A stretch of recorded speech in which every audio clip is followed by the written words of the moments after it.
नाही, पत्र नाही. कुंभार काकाची भेट झाली. काय राणी साहेब बरं आहे का? बरंच म्हणावं लागतं म्हणे बापा. नवऱ्यानं काढून दिलं. किती दिवस झाले? 15 दिवस झाले. निरोप नाही, अहो फोन नाही चाला. अरे बापरे, चला. ते बाई म्हणे भाऊ कुठं चालता? अरे म्हणे डॉक्टर सर्व जाणे. ते बाई म्हणे भाऊ यातलं नवरा बायकोतलं बी जाणे. हो म्हणे ते बी जाणे. माऊले चाल ना तू. आणलं तिला बसवलं. डॉक्टर साहेब यांच्या नवऱ्यानं ना घराच्या बाहेर काढून दिलं. किती दिवस झाले? 15 दिवस झाले. असं हो. निरोप नाही, फोन नाही. 2 टक घ्या तुम्ही ताई सोनामुखीची. त्यानं काय होईल? नवऱ्याचा निरोप येईल तुम्हाला. असं हो. घेतले होते बहीण. आता सोनामुखी माणसाने घेऊ द्या, नाही तर बाईन घेऊ द्या. काम एकच. भरलं डब. तो प्रधान म्हणे राजा अबे लेका साऱ्या भागात शौचालय बांधा मोहीम आपली. तुझी बायको जर बहिर दिशेला जाताना लोकांनी पहिली तर लोक नावं ठेवतील ना तुला. काय नवरा बायकोचं भांडण आहे ते 4 भिंतीच्या आत मिटवणार आहे? जगाला काय तमाशा दाखवता? असं म्हणतो. हो लाव तिला फोन. यानं लगेच फोन लावला. श्रीवल्ली निघून ये. ती निघून आली. ती म्हणे थोडा त्रास जरूर झाला पण गुण हमखास आला. वा रे वा सोनामुखी. मी तुम्हाला दिवसभर सोनामुखी सांगू शकतो. त्याला काय अभ्यास लागतो का? त्याला काही चिंतन लागतं काय लागतं त्याला? पण आता शेवटच त्या राजावर एका समोरच्या राजाने स्वारी केली. समोरच्याचं सैन्य 5000 आणि याचं 500. याची पंढरी घाबरली. तो म्हणे बापरे 5000 सैन्य मेलो गाड्या. आता युद्ध काय आपण जिंकत नाही. आपलं राज्य समोरच्या स्वाधीन करावं लागतं. पर्याय नाही त्याला. बायको म्हणे घाबरू नका. ज्याच्या कृपेनं मी या घरात आली एकदा तुम्ही त्याचा आशीर्वाद घ्या. लय जोरदार माणूस आहे तो. सर्व जाणे येते. तो म्हणे या युद्धातलं काय जाणे? म्हणे सारच जाणे. तुम्ही चाला फक्त इकडं. आणलं बाबांनी बसवलं. डॉक्टर साहेब बाबा माझा नवरा जरा घाबरला, काही उपचार करा बाबा. 5000 सैन्य समोरच्याचं आमचं 500. युद्ध कसं जिंकायचं? काय काळजी करू नका डॉक्टर साहेब म्हणते. शिपाई किती आहे? 500. 1000 पुढे घेऊन जा सोनामुखीचे. 2 टक द्या तुमच्या शिपायाला. त्यानं काय होईल? युद्धच होणार नाही. युद्ध झालं नाही तर हारायचा काय संबंध आहे? 500 शिपायांनी सोनामुखी घेतली. भरले डबळे. चालले 500 जण. Left right left right left right. ते पाहिलं समोरच्या सैन्यानं. बाप रे बाप. ते त्यांच्या राजाला म्हणत राजा अबे रोगराई चालू आहे या भागात. मोठं खराब असते हे. मग करू युद्ध नंतर. काय करतो? जहान आहे तो जहान आहे. 5000 सैन्य परत उतरले. 500 शिपाई डोंगरावून खाली आले. राजाला म्हटले राजा थोडा त्रास जरूर झाला गाड्या पण गुण लय भारी आला. वा सोनामुखी. रोग कोणताही असू द्या इलाज फक्त. अहो इतकं पॉवरफुल औषध दिल्यावर तुम्ही नाव सांगा ना औषधाचं. रोग कोणताही असू द्या इलाज फक्त सोनामुखी. ही जशी त्याची हातवटी आहे तशी तुकोबारे म्हटले अरे बाबा रोगी कोणी असू द्या वैद्य एकच. आमच्या वैद्याची तशी हातवटीच आहे. वैद्य एक पंढरीराव. वैद्य एक पंढरीराव. वैद्य एक पंढरीराव. अंतर्भाव तो जाणे. अंतर्भाव तो जाणे. अंतर्भाव तो जाणे. अंतर्भाव तो जाणे.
एक कोण एक अहो एकच वैद्य आहे. या विश्वाचा इलाज त्याला करता येतो. वैद्य एक पंढरीराव.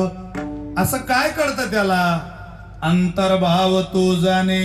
त्याची उपचाराची पद्धत अशी येतो. तुम्हाला विचारत नाही कोणत्या रोगानं त्रस्त आहे, त्याला सगळे रोग कळतात. फक्त त्या वैद्याकडे तुम्ही जा. कोण कोण गेलं? अहो किती मोठे मोठे गेले. त्या वैद्याचा अंतकरणाचा ठाव घेऊ शकत नाही तुम्ही. असे रोगी गेले की त्या रोग्यांना याने वाचवू नये, मरायचं इंजेक्शन द्यावं, पण यानं वाचवली आणि सांभाळली. तुझे अवदार्य जाणो स्वतंत्र, देतान मनसी पात्रा पात्र. पै कैवल्यायसे पवित्र जे वैरियाही दिदले. मोक्षोदराराध्यो की रहोय, परितोही आराधी तुझे पाय. मनोनी धाडसी जेत जाय, पाय को जैसा तू आसनकादिकाचे निमाने. सायुज्य सौरसो दिदला पुतने, जे विषाची आस्तन पाने. मारू आली आगा राजसूय यागाचाही सवासदी.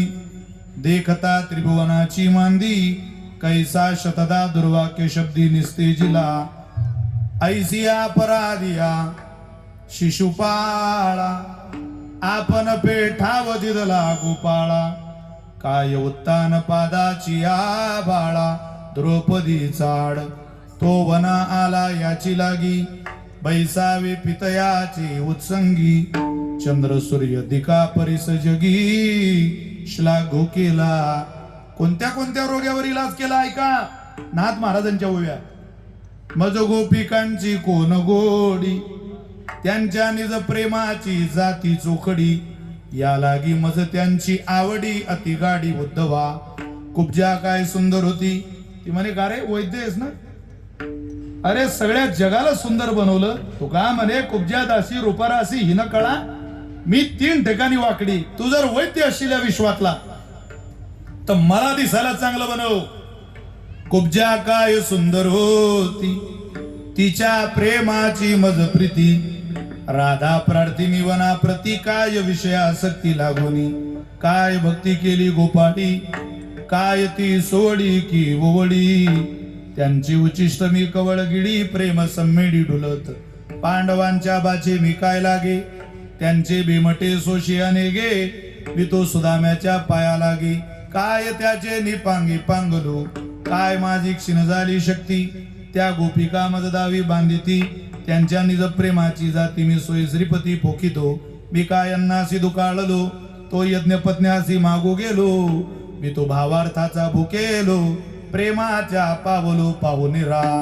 नाथ महाराज ते एका ठिकाणी असं म्हणतात, व्यभिचार संगती गोपी उद्धरल्या नेनो किती. अरे अंतरंगात बदल करणारा एकच वैद्य जगाच्या पाठीवर. त्याला बाह्य शरीरात झालेला त्रास कळतो, यात काय नवल आहे. अंतरंगाला झालेला रोग सुद्धा ज्या वैद्याला कळतो त्याचं नाव पंढरीराव आहे. त्यालाच कळतं हा याचा रोग कसा बरा करायचा. अन्यत्रांना ते रोग बरेही करता येत नाही आणि ते बरं करण्याचं सामर्थ्य कोणाकडे नाही. बरोबर इलाज काढतोच. मी अनेकदा एक उदाहरण देतो. पुणे जिल्हा आहे आणि उदाहरण फार गोड आहे. ते सांगितल्याशिवाय तुम्हाला खरा वैद्यही कळणार नाही.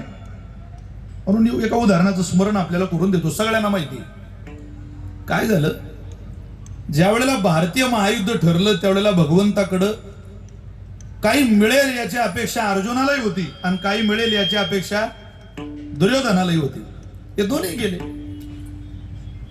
परमात्म्याने विचारलं दुर्योधनाला, तुला काय पाहिजे रे बाबा. तो म्हटलं मला तुमचं सैन्य देऊन टाका. सैन्य हवंय तुला, हो देऊन टाका. दिलं सैन्य दुर्योधनाला. उरलेला परमात्मा कोणी घेतला? अर्जुनाने घेतला. हा दुर्योधन सैन्याची वाटप झाली आणि घरी आला. त्याच्या नजरेत ही बातमी चांगल्या माणसाला सांगावी. त्याच्या नजरेत एकच चांगला होता तिथं, त्याचं नाव आहे शकुनी. तो म्हणे मामा जागा वाटप झाली. काय भेटलं रे?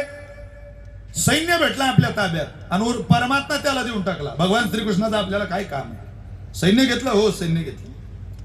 ते म्हटले दुर्योधना तू वेड आहेस का रे. हे बिना मालकाची फौज घेऊन काय करत. अरे मालक तिकडं फौज इकडं. एखाद्या वेळेला द्याव प्रेमानं मालकानं आवाज फौजीला, हे सारं निघून जाईल. काय करतं या फौजीला? नाही, युद्धामध्ये करार झाला असं होत नाही. अरे पण तू भगवान श्रीकृष्णाला आपल्या बाजूने घ्यायला पाहिजे होत. काय घेता हो त्याला? काय युद्ध कळतं का त्याला? काही युक्तीच्या काही गोष्टी कळतात? काय घेता? शकुनी राजकारणातला हुशार होता, चतुर होता. तो म्हणे तुला राग येऊ देऊ नको, तो खूप चतुर आहे. तुझा पराभव होऊ शकतो दुर्योधना.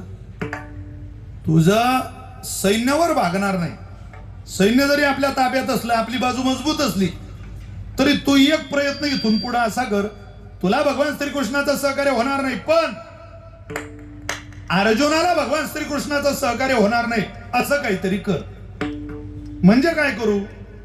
मी तुम्हाला अगदी साधं सांगतो. तुमचं नाव काय? मग नेवाळे महाराज. समजा नेवाळे महाराजांच्या विरोधात मी निवडणुकीला उभा राहिलो, मी राहणार नाही, तुमचा भरोसा नाही. काय त्यांचं काय सांगू शकतो मी? त्यांचं कसं सांगू? त्यांच्या मनात आलं तर राहते, पण मी राहणार. पण समजा आम्ही एकमेकाच्या विरोधात उभे राहा, खूप निवडणूक रंगली, काही माझ्या सभा, काही त्यांच्या सभा, निवडणुकीचा धुराळा. आता झालं चालू, बिगुल वाजले, प्रचार सभा जोमात तयारी चालू, सगळं रणकंतन इकडं तिकडं, सगळं वाट पाहताय काय होईल काय होईल काय होईल काय होईल. वातावरण त्यांचंही, वातावरण माणसंही, माझंही. मला वाटतं माझं जमतंय, त्यांना वाटतं त्यांचं जमतंय. पण माझ्या लक्षात आलं हे हार्मोनियम वादक आहे. नाव काय? महादेव गुणवणे महाराज. या गुणवणे महाराजांकडं 5,000 मतदान आहे. आता मला वाटतं ते माझ्या ताब्यात भेटलं पाहिजे, आणि यांना वाटतं ते त्यांना भेटलं पाहिजे. पण मला समजलं गुणवणे महाराजांचा कल माझ्यापेक्षा जास्त तिकडं चालला. मला गुणवणे महाराजांचे गुण नाही भेटलं तरी चालतील, पण गुणवणे महाराजांचं मतदान 5,000 गठ्ठा मतदान इकडं जाऊ नये याकरता मला जे करावं लागेल ते मी करेन. त्याच्याकरता मला एखादा अपक्ष उभा करावा लागला तरी चालेल. याला युद्धातली भेदनीती म्हणतात. शकुनी म्हटलं तुला भगवान श्रीकृष्णाचं सहकार्य होणार नाही, ते अर्जुनाला होईल, पण अर्जुनालाही पूर्ण भगवान श्रीकृष्णाची ताकद जाणार नाही असं काहीतरी कर. म्हटले काय करू? त्याच्या घरातला कोणीतरी फोड. घरातला फुटल्याशिवाय माणसाची ताकद कमी होत नाही असं म्हणतात. हो, बर बर बर. कोण फुटू शकतं? अरे म्हणे भावावरच प्रयत्न करून पहा, बलराम दादा फुटू शकतो. हे आज जे जे घडतं हे सगळं घडलंय महाभारतात. पा काय डोकं लावलं शकुनीनं, तुम्ही लक्षपूर्वक ऐकलं तर कळेल. हा दुर्योधन बलराम दादाकडे गेला, दर्शन घेतलं. दादा नमस्कार करतो. बर बर या. कस काय येणं केलं आमच्याकडं? दादा जरा बोलायला आलो 2 गोष्टी. हा बोला ना. राग येऊ देऊ नका दादा. काय तुमचा वेळोवेळी अपमान करतो तुमचा लहान भाऊ. तुम्ही मोठे, श्रीकृष्ण लहान. युद्धात जरा तुमचा मान मोठा पाहिजे. तुम्ही आपलं मागं, भाऊच पुढं. असं होतं कधी कधी. एखाद्यानं एखाद्या टर्मला सरपंच पदाचं चांगलं काम करू द्या आणि त्यानं दुसऱ्या टर्मला पेपर भरू द्या. लोक त्याच्या चुलत भावाला फॉर्म भरायला लावता, यंदा तुमचा मान आहे का? त्याच घराला देता का सगळं? समाज येतो. दादा आम्हाला वाटतं तुमचा अपमान होऊ नये बस, बाकी काही फार मोठी इच्छा नाही. म्हणजे काय? काय दादा तुमच्या लक्षात येईना. आम्हाला वाटतं तुम्ही आमच्या पक्षात या, आम्ही तुमचा योग्य सन्मान करू. असं हो, पण आमचा सन्मान दादा, आम्ही तुमचा योग्य सन्मान राखू, तुम्ही इकडे या. दादा या पक्षातून त्या पक्षात गेले, दादा इकडून तिकडं गेले. बलराम दादा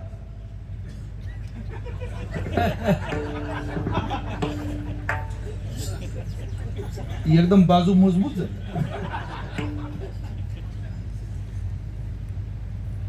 दुर्योधन म्हटला आता काही टेन्शन नाही गड्या, आता आपलं सैन्य आलं आणि बलराम दादा हे आपल्याकडे आहे.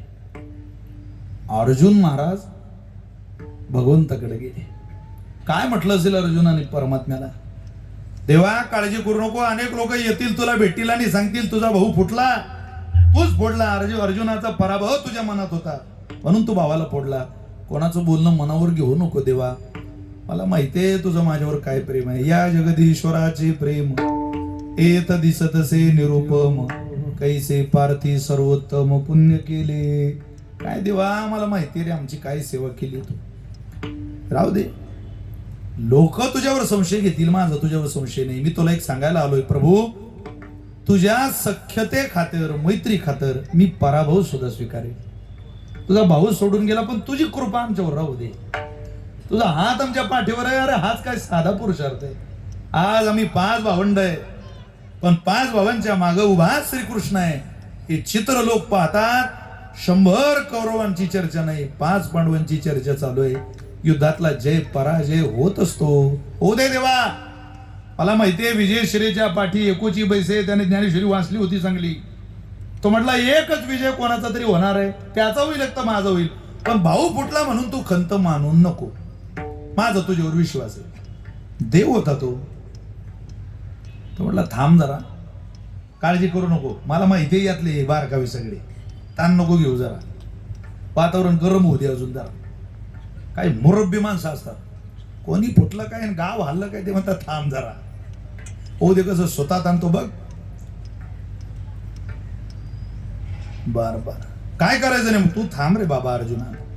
देवाने एक सेवक बोलावला आणि त्या सेवकाला सांगितलं उद्या दुर्योधनाच्या पक्षाची आढावा बैठक आहे, त्या बैठकीत जायचं. बलराम दादा त्या बैठकीत बसलेले असतील. बैठक प्रचंड शांत असेल. आवाज द्यायचा नाही. खोने खोनेने हळू आवाजात इशाऱ्याच्या आवाजाने बलराम दादाला त्या सभेतून बाहेर बोलवायचं आणि तू बलराम दादाशी बोलायचं. काय बोलायचं? तू काय बोलतोय त्याच्याशी मला घेणं नाही, पण तू कृष्णाचा माणूस बलराम दादाशी बोलतोय एवढं त्या बसलेल्या सगळ्यांना दिसलं पाहिजे. एकदा माझा माणूस त्यांच्याशी बोलतोय त्या बसलेल्यानी पाहिलं.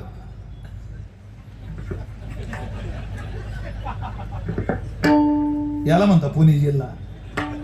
सांगावं लागत नाही माणसांनी थोडं असं म्हणता. हो पण तरी काय बोला. अरे बोल काहीतरी. तुमची तब्येत कशी, ते सोयाबीनच्या भावाचं काय झालं, असं काहीतरी विचारणं त्याला काय रे. तो गेला बाबा.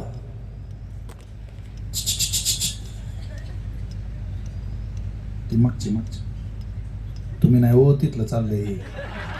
त्याला समरस व्हा ना कीर्तनात. ते माग बस. बलराम दादा. हा दादा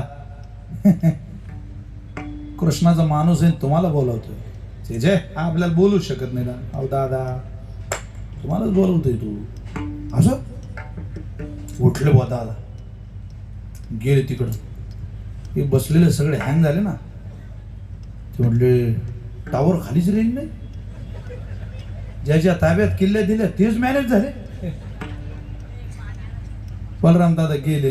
विचारलं का रे कस काय आला, काय म्हणतो. मला भगवान श्रीकृष्णाने पाठवलं. बर काय काम आहे. काय नाही दादा सहज आलो होतो आपलं तुमची तब्येत विचारायला. दादा म्हणे मूर्ख आहे का तू. अरे हा टाइम आहे का बाळा तब्येत विचारायचा. या टाइमात कोणी तब्येत विचारतं का बाळा. नाही पण तरी भावाने तुमच्या सांगितलं. झालं का तुझं. नाही आपलं थोडस ते ऊसाचं दादा म्हटलं कडा तुला काय आणायला नाही मला इथं आता. नाही तर तुझं मुडकं तोडलं असतं मी. चल निघ. त्याला दादाने दिलं काढून आणि दादा जागेवर येऊन बसले. कोणीच बोलत नाही. एक जण म्हणे दादा कोण होतं. कृष्णाचा माणूस होता. काय म्हटला. मूर्ख आहे तो तब्येत विचारायला आला होता. दादा या टायमाला कोणी तब्येत विचारते का दादा. काय आपलं काय पटलंच सांगा दादा. काय आमचा विश्वास आहे तुमच्यावर पण खरं बोला दादा. खरं बोला म्हणजे खरंच बोलतोय दादा. तुम्ही काही म्हणा गाड्या राग होऊ नका. पण दादा तुम्ही काय म्हणा. तुम्ही शरीराने इकडे दादा मनन तिकडे दादा. आता अजित दादा आपले हे बलराम दादा जरा चुकून नाव आलं. हो चुकून आलं. वांग्यात गोड असायचं. बलराम दादा जरा स्वभावाला कडक स्पष्ट माणूस, खरा माणूस. ते म्हटले मी माझ्या भावाच्या विरोधात जाऊन तुमच्या बरोबर युद्ध करत आहे, तरी तुम्ही माझ्यावर संशय घेता. हे उचललं कमंडलून चाल तीर्थयात्रेला, तुमचं युद्ध घ्या तुम्ही करून. अहो मारुंजी कर पाहता काय, उचललं कमंडलू, निघून गेले तीर्थयात्रेला. विजय कोणाचा झाला? कोणाचा? अरे योग्य ठिकाणी गेलेला भक्त फक्त एवढं म्हणतोय, देवा हारला तरी चालेल, तू आम्हाला सोडू नको. या एका शब्दाच्या आधारावर सख्खा भाऊ तीर्थयात्रेला पाठवतो आणि विजय अर्जुनाचा करवतो, याला देव म्हणतात. दुराविला सखा बळी भद्र, दुराविला सखा बळी भद्र,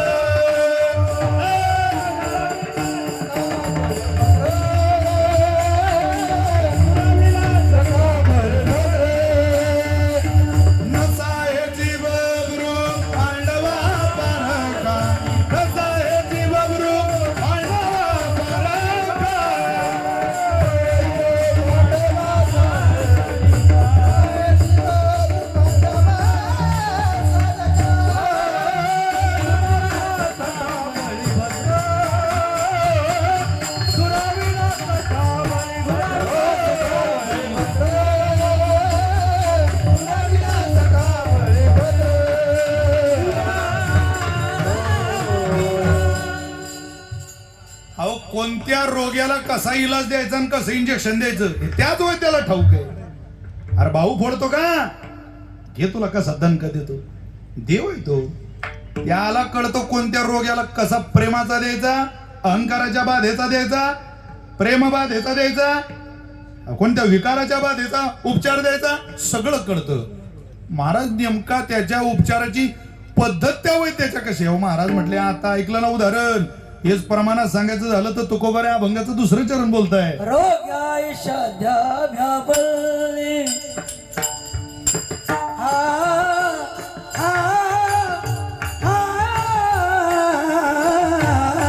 रोग्याय साध्या भ्याबल्ली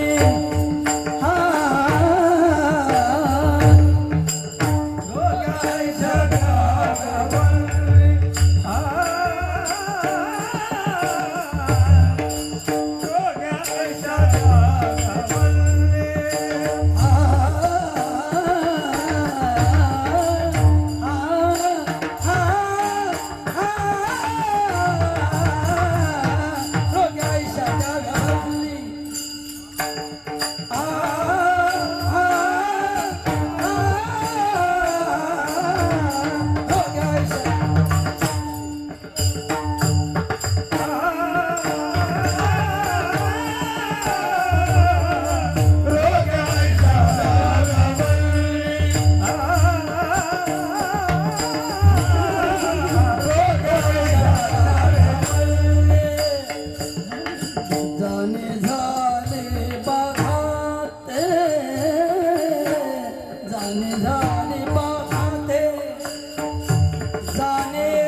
मुळशी तालुका, मावळ तालुका भजना करता मी मगाशी बोलता बोललो, इतके तयारी गाण्यातली वाजवण्यातली करणारे तरुण सुद्धा कोण्या तालुक्यात पुणे जिल्ह्यात सापडत नाही. तुम्ही तरुणांचं प्रमाण पहा. मगाशी ते लिमनजी त्यांच्याकडे बसलो होतो तेव्हा चर्चा निघाली. आता मी जगतापांच्या घरी गेलो, तिथं पकवाज दिसले. अनेक पोरं पकवाजाचा सराव करताय, प्रॅक्टिस करताय, गाणं शिकताय. वारकरी संप्रदायाची उत्तम वाटचाल आहे आणि खरोखर गरजेचं आहे. आता सध्या पुणे जिल्हा म्हटलं की पाहताना जरा दृष्टी बदलत चालली. त्या पुणे जिल्ह्याची वारकरी संप्रदायाची आचारसंहिता ठेवून आपल्याला टिकवायची असेल आपल्या स्वतःच्या घरापासून सुरुवात करा. सध्या बेशिस्तासारखे लोक रस्त्यावर वागताना दिसत आहेत. जगात एवढी ट्रॅफिक नाही, एवढी ट्रॅफिक पुण्यात आहे. जगात तुम्ही एखाद्याला म्हणा गाडी साईडला घ्या, अहो म्हातारा माणूस जरी गाडी चालवायला असलं तरी समोरच्याचा अपमान करायला मागं पुढं पाहत नाही. एवढी परिस्थिती. निदान घराच्या बाहेर निघाल्यावर आपल्या लेकरांना जगात कसं बोलायचं एवढं तरी शिकवा. पुण्य तुम्ही कमवाल, सारं पाप घरामध्ये येऊन राहिलं. रोज चांगल्या चांगल्या लोकांचा अपमान करून आपली मुलं घरात येत असतील, काय करतात त्याला? 2 पैसे घरी कमी, पण पोरग सदाचारी असू द्या. मोठ्या मोठ्यांची पोरं आहे पण त्यांना आनंद आहे सेवा केल्या जाते. विराट कोहलीचं मी रोज नाव घेतो, सकाळ संध्याकाळ रोज. सेकंदाला कमाई आहे त्याची, प्रति सेकंद त्याचं बँकेचं डिटेल घ्यावं लागतं, अकाउंट डिटेल घ्यावं लागतं. त्याच्या हातातली बॅट बघून टाळ्या वाजवतो देश. यात नवल काय? पण लाज नाही वाटत इतक्या मोठ्या पोराला. तो ऑन टेलिव्हिजन सांगतो, ऑन मीडिया सांगतो मी नॉनव्हेज खात नाही, मी अंमली पदार्थाचं सेवन करत नाही. अहो जगप्रसिद्ध क्रिकेटर आहे, प्लेयर आहे, पण वर्ल्ड कपची फायनल मॅच झाल्या दुसऱ्या दिवशी आपल्या बायकोला घेऊन प्रेमानंद महाराजांच्या भेटीला वृंदावनला जातो. इतकी नैतिकता आहे त्याच्याजवळ. सगळ्यांचे ताळमेळ आहे. सगळे बाप रोज आपल्या पोराशी संवाद साधता. पुणेकर, तुम्हाला माझी हात जोडून प्रार्थना आहे, काहीच करू नका पण अर्धा तास आपल्या मुलाशी संध्याकाळी गप्पा मारा. काय मारा त्या गप्पा मी सांगणार नाही, पण घरातला संवाद संपू देऊ नका. संवादातून सगळं कळतं पोराच्या मनात काय चाललंय, याचं वागणं काय. रोज अर्धा तास बापा बरोबर पोरग बोललंच पाहिजे. बसा सगळ्यांना घेऊन, किती आनंद आहे. नाही ते येणाऱ्या काळात तुम्हाला मला प्रत्येकाला रडावं लागेल. है संत दुनिया में जगे तब ही तो रही दुनिया खड़ी, उनके प्रतापों से आज तक नीचे नहीं पड़ी. इतना जगत में पाप है अंदाज के बाहर चला, पर संत ही का पुण्य है आज तक जगना ढला. ही साधू संतांची पुण्य आहे. त्या लहर की बरकामध्ये महाराजांनी म्हटलं, का रे दुसऱ्याच्या धर्माला काय बोट टोचतो, तुझं बघ काय चाललंय. ख्रिश्चन ये गिरजा घर बड़े, इस्लाम मस्जिद में पड़े, गच्छामि शरणं बुद्ध सब त्रैवार जय करके खड़े. आए हिंदू,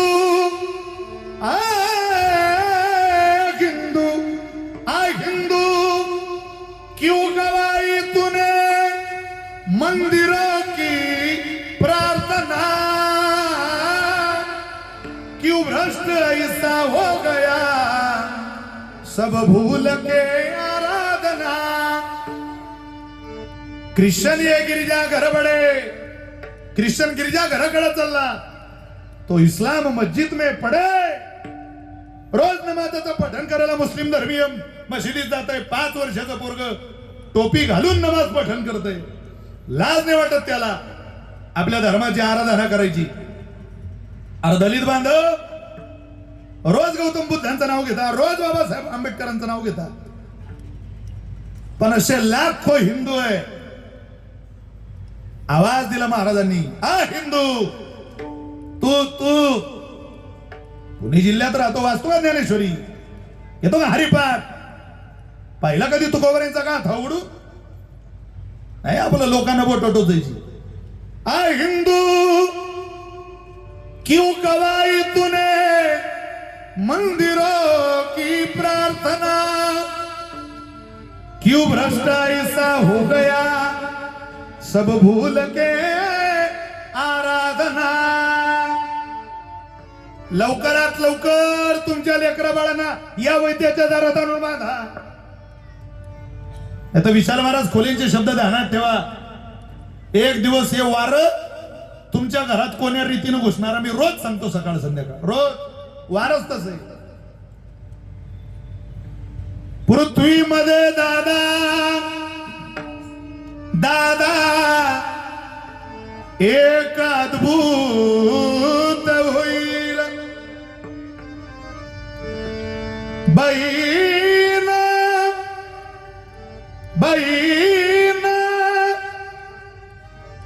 भावा दोघा जनाचा विवाह लागेल. 5 वर्षाची कन्या व्रतार मागेल. 6 वर्षाची कन्या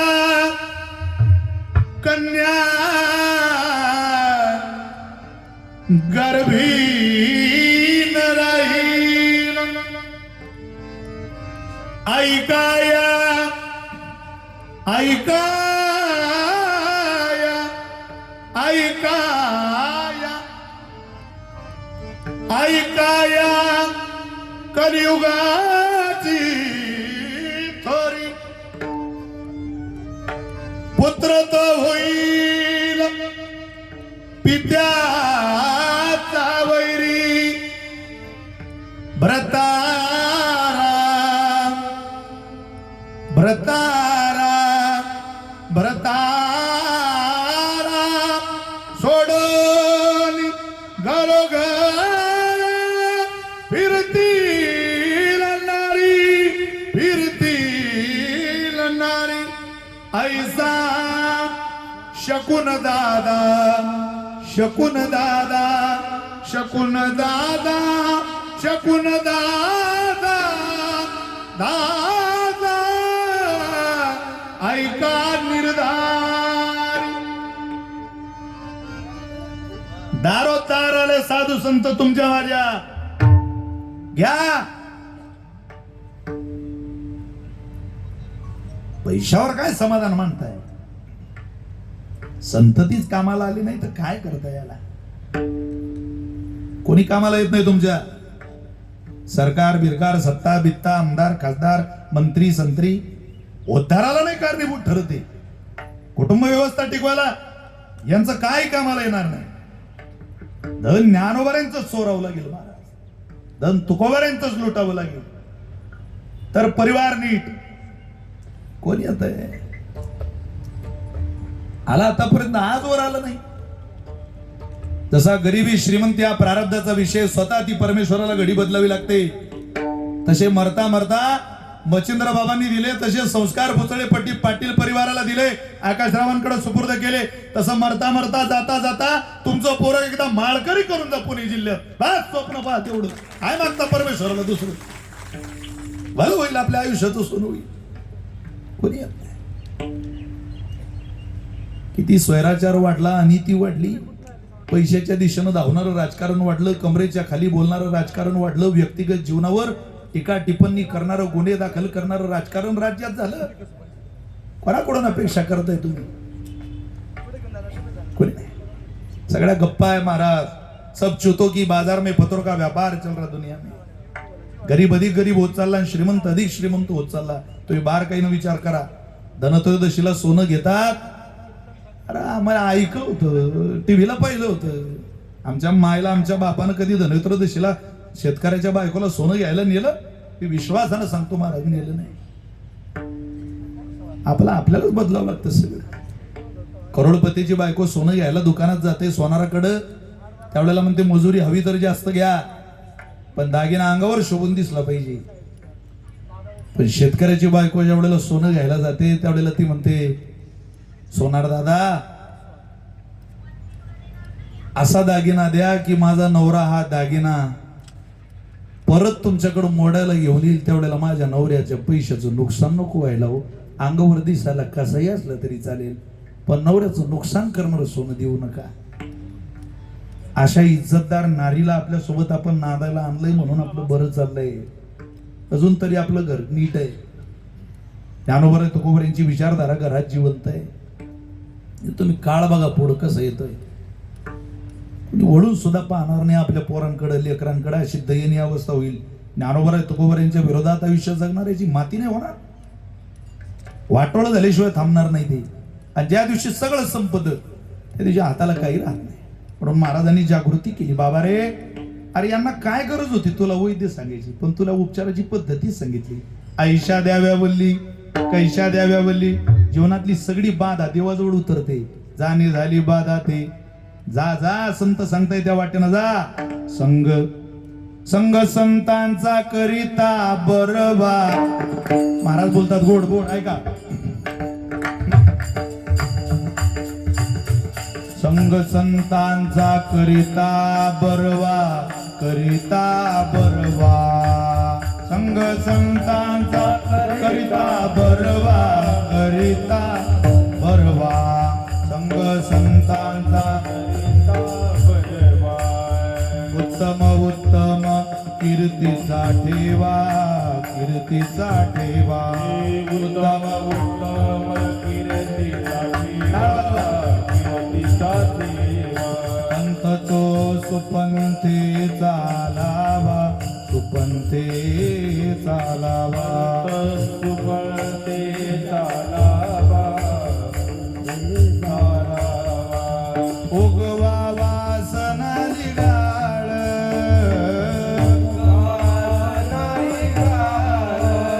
हे उगवा वासना लिगाळ.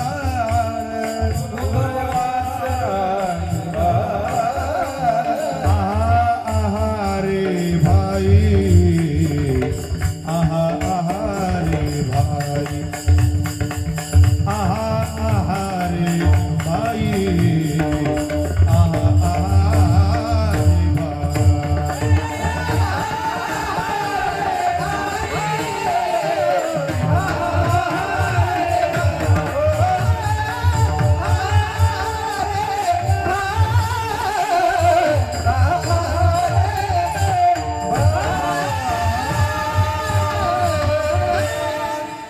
कोणाकडे जाऊ नका. जा पंत तो सुपंते चालावा. मला बरोबर एकची वेळ दिली होती. अजून 10 मिनिट आपल्याकडे कायद्यानं शिल्लक आहे. बरोबर एकला आपण सभेला विराम देऊ. महाराज म्हटलं या मार्गाने तुम्ही गेलात तर तुम्ही या योग्य वैद्यापर्यंत पोहोचाल. मग तिथं गेला काही द्यावं लागत नाही त्याला. निधी रुकावेचो मोल. त्याला काही मोल नाही फी नाही काही नाही. काय घेईल पाहे बोल प्रीतीचे. तो प्रीतीचं बोलणं घेतो. त्या वैद्याकडून आपल्याला प्रीतीच्या बोलण्याच्या मोबदल्यात असं काही मिळतं की आयुष्यभराची जीवनभराची चिंता जीवनभराचं दुःख. तुका मले दयावंता सदा चिंता दिनांची. झालेलं दुःख झालेली यातना सगळी संपवता येईल का. तो दयाळूच आहे. देणं हा त्याचा स्वभाव आहे. तुका मने दयावंता सदा चिंता दिनांची. रोगा ऐशा द्याव्या वल्ली. जाणे झाली बाधा ते विठोबा रखुमाई.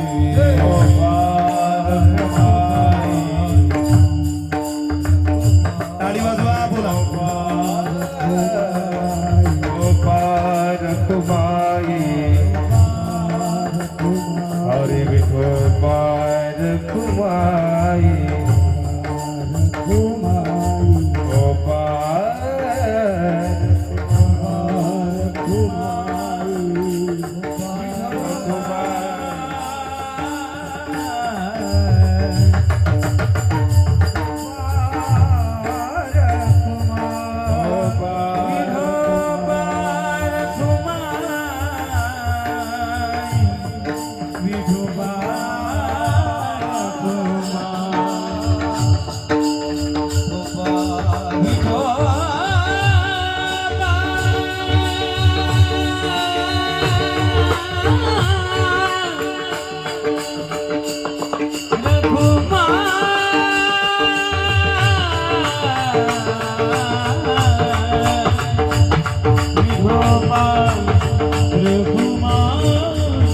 विठोबा